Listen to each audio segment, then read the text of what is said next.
Alors l'INRIA est un institut qui a été créé du temps du plan calcul par Charles de Gaulle. Donc c'est pour ça qu'on fête nos 50 ans cette année.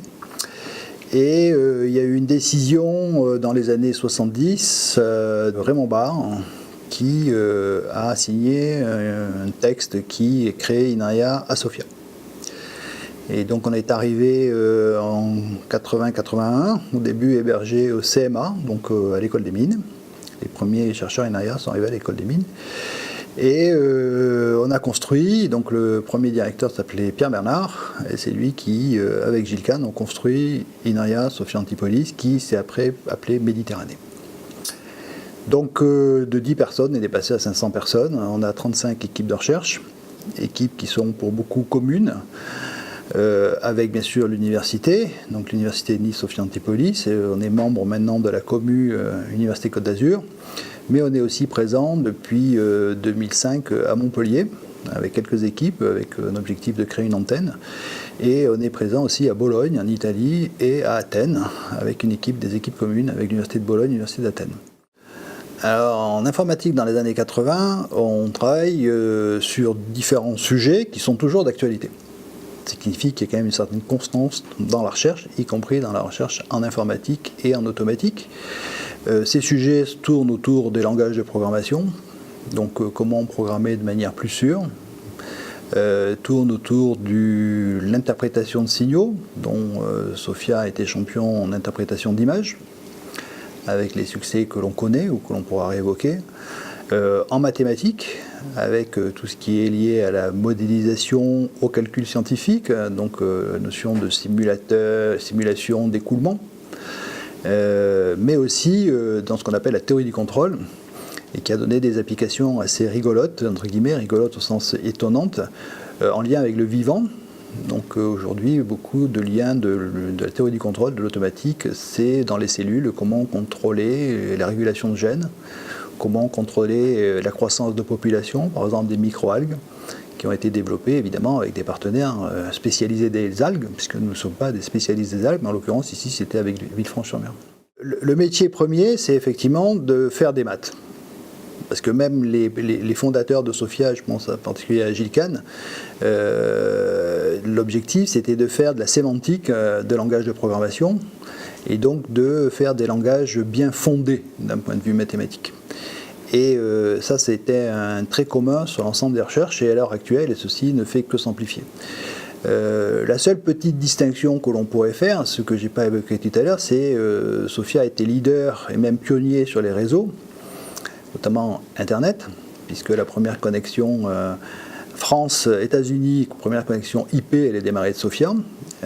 Et sur les aspects réseau, c'est un peu plus compliqué, parce que c'est des protocoles de transmission, c'est des couches physiques, mais c'est surtout qu'il est difficile de faire de la reproductibilité, c'est-à-dire une fois qu'on fait une expérience sur l'Internet, c'est très compliqué de refaire cette même expérience parce que les conditions entre le moment où vous la faites et le lendemain sont différentes, parce que le réseau est différent.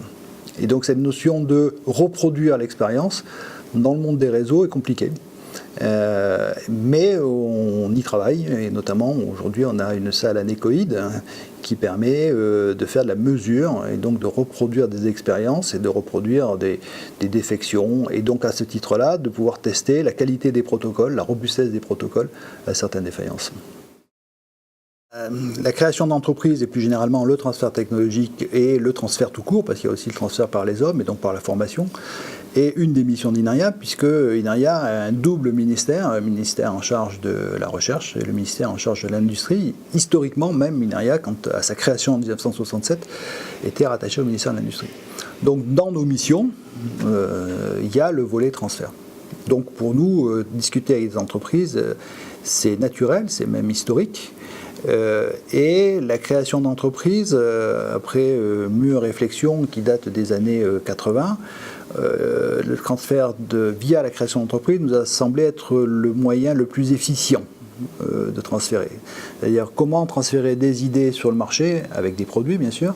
Vous pouvez soit le passer à travers des grands groupes, vous dealez avec des grands groupes qui l'intègrent ou pas dans des produits, et donc c'est parfois compliqué parce qu'il y a des produits ou des technos concurrentes au sein des grands groupes. C'est des décisions souvent longues, et donc le fait de passer par des startups, ça raccourcit le temps. Et donc c'est plus facile de passer par une start-up pour amener un produit sur le marché, quitte à ce que la start-up se développe et devienne un géant mondial.